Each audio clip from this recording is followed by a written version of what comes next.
दिवाली पूजन। कार्तिक मास की अमावस्या का दिन दीपावली के रूप में पूरे देश में बड़ी धूमधाम से मनाया जाता है। इसे रोशनी का पर्व भी कहा जाता है। कहा जाता है कि कार्तिक अमावस्या को भगवान रामचंद्र जी 14 वर्ष का वनवास पूरा कर अयोध्या लौटे थे।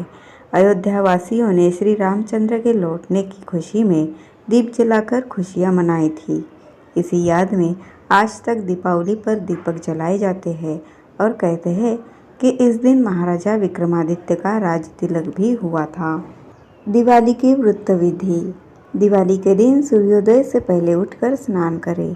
स्नान करने के बाद साफ कपड़े पहने। पूरे घर की साफ सफाई करने के बाद मंदिर की सफाई कर माता महालक्ष्मी के नाम की जोत जगाए। अब विधिपूर्वक माता महालक्ष्मी और भगवान गणेश की पूजा करें। दिवाली का पूरा दिन फल, दूध और सात्विक पदार्थों का सेवन कर व्यतीत करें। साथ ही इस बात का ध्यान रखें कि दिवाली के दिन आप कोई भी हिंसात्मक गतिविधि ना करें। कोशिश करें कि दिवाली के दिन आप ज़्यादा से ज़्यादा नाम जाप या मंत्र जाप करें। दिवाली की शाम को शुभ मुहूर्त में माता लक्ष्मी और भगवान गणेश की पूजा कर उनसे आशीर्वाद प्राप्त करें। पूजा संपन्न होने के बाद माता महालक्ष्मी और भगवान गणेश को भोग लगाएं। कुछ समय बाद स्वयं उस भोग को प्रसाद रूप में लें। इसके अलावा किसी ज़रूरतमंद या ब्राह्मण को दान दक्षिणा दें।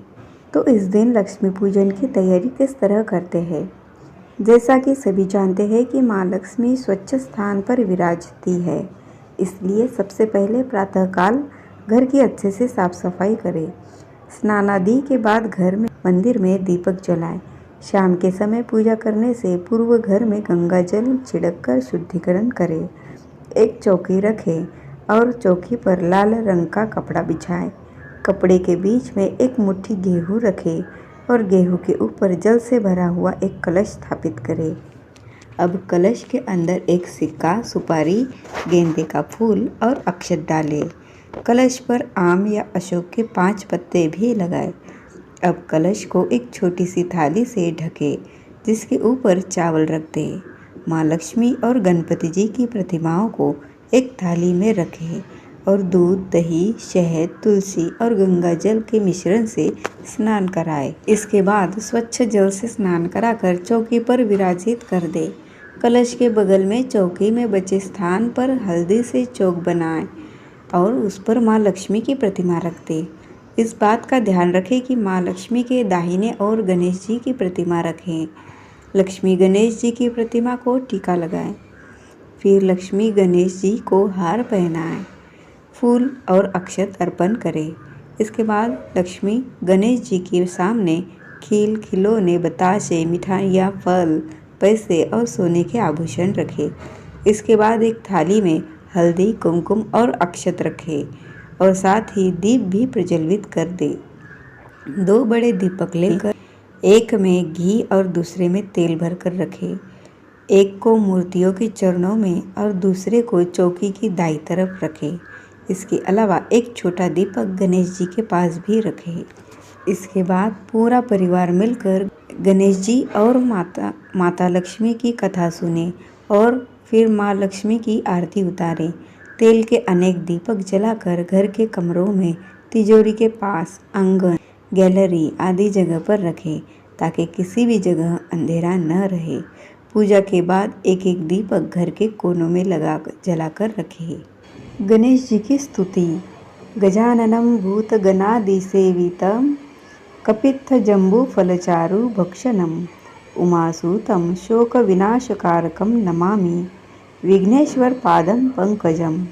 इसका भावार्थ है, जो हाथी के समान मुख वाले हैं, भूत गणादि से सदा सेवित रहते हैं, कैथ तथा जामुन फल जिनके लिए प्रिय भोज्य है, पार्वती के पुत्र है तथा जो प्राणियों के शोक का विनाश करने वाले हैं, उन विघ्नेश्वर के चरण कमलों में मैं नमस्कार करती या करता हूँ। दिवाली की कथा। एक बार की बात है, एक जंगल में एक साहूकार रहता था। उसकी बेटी प्रतिदिन पीपल पर जल चढ़ाया करती थी।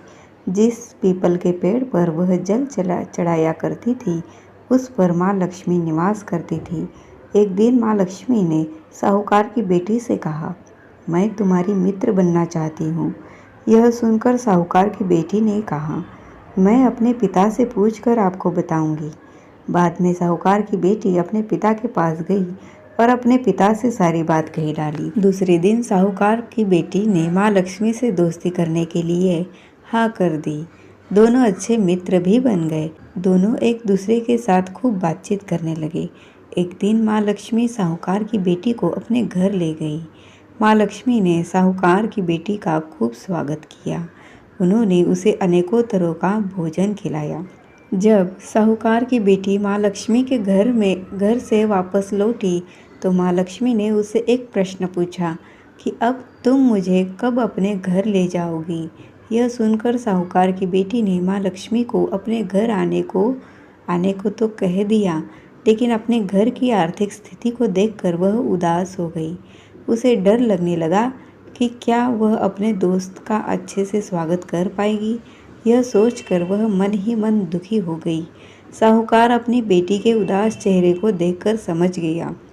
जब उसने अपनी बेटी को समझाया कि तुम फौरन मिट्टी से चौका बनाकर साफ सफाई करो, 4 बत्ती के मुख वाला दिया जलाकर माँ लक्ष्मी का नाम लेकर वहाँ उनका स्मरण करो। पिता की यह बात सुनकर उसने वैसा ही किया। उसी समय एक चील किसी रानी का नौल का हार लेकर उड़ रहा था। अचानक वह हार साहूकार की बेटी के सामने गिर गया। तब साहूकार की बेटी ने जल्दी से वह हार बेचकर भोजन की तैयारी की। थोड़ी देर बाद भगवान श्री गणेश के साथ माँ लक्ष्मी साहूकार की बेटी के घर आई। साहूकार की बेटी ने दोनों की खूब सेवा की। उसकी सेवा को देखकर माँ लक्ष्मी बहुत प्रसन्न हुई और उन्होंने उसकी सारी पीड़ा को दूर कर दिया। इस तरह से साहूकार और उसकी बेटी अमीरों की तरह जीवन व्यतीत करने लगे।